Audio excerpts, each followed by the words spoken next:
Here again with Ed Kang, co-creator of Conversations That. Ed, one of the things that I always found very interesting is that as I read a lot of books about emotional intelligence, I really had a hard time practicing them. Like in the moment, I just, it wouldn't come out, and so today I think you want to touch on the idea that it's more than just science and reading, it's a skill, right? So talk to us about the skill of emotional intelligence. Sure. So that's the most important thing to start off, is knowing that emotional intelligence is a skill. And if it's a skill, you can learn it. Anybody can learn it. Yeah. So you can't just say, oh, well, I was born stunted in emotional intelligence. If that was the case, I'd be in so much trouble you and right me now. both. Okay, Yeah, so you and me both. Yeah. emotional intelligence is a skill. In fact, what they're saying is the World Economic Forum has stated that by 2020, emotional intelligence will be in the top 10 skills necessary that are important in the workforce, necessary for success in the workforce. Okay, in fact, it's number 6. So let me ask you a question. Okay. Yep. What do you think is the most important skill, the number one skill valued right now in the workforce when it comes to just any skill whatsoever, being a professional? Highly organized. Being highly organized. Actually, that makes a lot of sense. I appreciate people who are highly organized, right? So do I. Now, this is going to be super important if you're working right now and you plan on being working, gainfully employed by 2020. There's something called the fourth industrial revolution, where by that time, advancements in technology, science, there's going to be artificial intelligence. People are really worried that AI is going to automate jobs and take away jobs, and industries are completely changing. And it's true, because you're never going to be as smart as a machine, right? So there's lots of other skills that you need to learn than just being smart as far as intelligence. This is where emotional intelligence comes in as a skill, okay?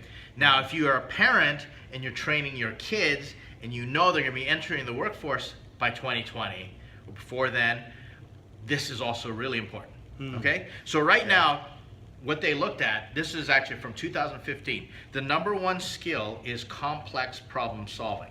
Oh, okay. Yeah. Well. Complex problem solving. Yep. Now I'm going to read off the other ones, the top 10. Coordinating with others, people management, critical thinking, negotiation, quality control, service orientation, judgment and decision making, active listening, and creativity. Nice. Awesome. Okay, so that makes a lot of sense, right? It does make sense. Yeah. Okay. Organization skills not on there. Okay. Okay. So Which now is good, 'cause that all comes in Yeah. people management and critical Yeah. thing. You got to be Yeah. organized Yeah. for That those. makes sense. Okay. Yeah. So because the workforce is a lot different now than it was 20 years ago, 30 years ago, you got this generational thing. You've got Gen Xers now managing millennials, and now you've got Gen Z, the younger people coming in. Wow. It's complex, right? Yeah. Okay, so by 2020, what they're saying, now this list changed, 1/3 of this list is completely changed, and everything is being reorganized. So in 2020, the same thing is going to be complex problem solving, Okay. but the problems are going to get that much more complex. Wow. Okay, Yeah, especially when it comes to people You got problems. AI is okay. Yeah. Exactly. Yeah. Critical thinking is number 2. Creativity went from 10th to 3rd. Wow. Okay. Wow. People management still up there. Okay. Coordinating with others and emotional intelligence is 6. Judgment, decision making, service orientation, negotiation, and 10 is cognitive flexibility. Okay, you ever heard of cognitive flexibility before? No. It's not a common thing whatsoever, No. but it involves emotional intelligence.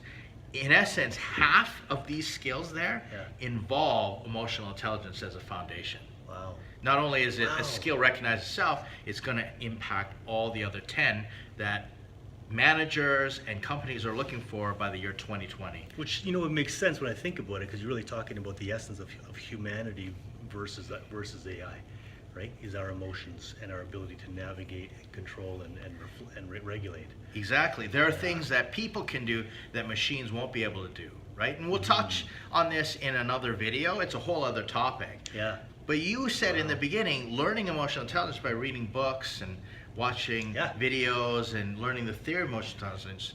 That's really good for learning about EQ, but actually learning the skill of EQ and learning to apply it, Yep. you need, it's a relational experience. You need human to human interaction. Yeah, And totally. so this is probably the least technical product that I could ever create in this digital age, playing cards. But that's one of the secrets, is the ability just to take something simple, play cards, and learn something Yeah, that could yeah. seem really complex, like emotional intelligence, the skill, while you're having fun Yeah, playing totally. games with each Yeah, other. yeah, it learns. Wow. That's it. Awesome. Thanks, Ed.